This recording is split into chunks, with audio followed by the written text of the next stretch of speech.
In today's video, I'm going to teach you how to enable Adobe Reader in Google Chrome. By the end, you'll have the Adobe Reader extension set up so PDFs open with Adobe's tools right inside your browser.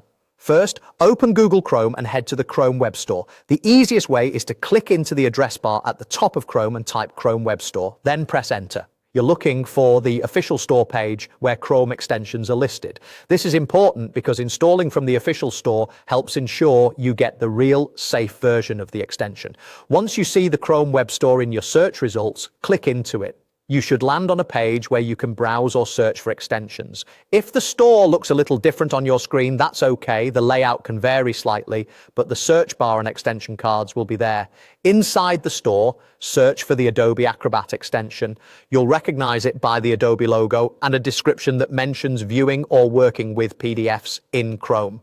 When you find the correct listing, click on the Adobe icon or the extension name to open its details page. Take a second to confirm that the publisher is Adobe and that the listing looks legitimate. This helps you avoid lookalikes and ensures you get all the expected features.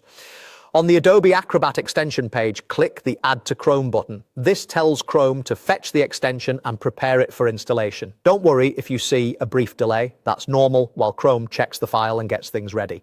A confirmation prompt will appear asking you to allow the installation. Click Add Extension to proceed. This step gives the extension permission to run in Chrome so it can handle PDFs when you open them. After a moment, you should see a confirmation message indicating the extension has been added. You might also notice a small Adobe icon near the puzzle-shaped extensions button in the toolbar, letting you know it's available. From this point on, when you open a PDF in Chrome, it should load using the Adobe interface, giving you a familiar viewing experience and access to Adobe tools. If a PDF doesn't switch over right away, try refreshing the tab or closing and reopening the PDF. Sometimes the extension needs a moment after installation to kick in. That's it. You went to the Chrome Web Store, opened the Adobe listing, added it to Chrome, and confirmed the installation. Enjoy smoother PDF viewing with Adobe directly in your browser.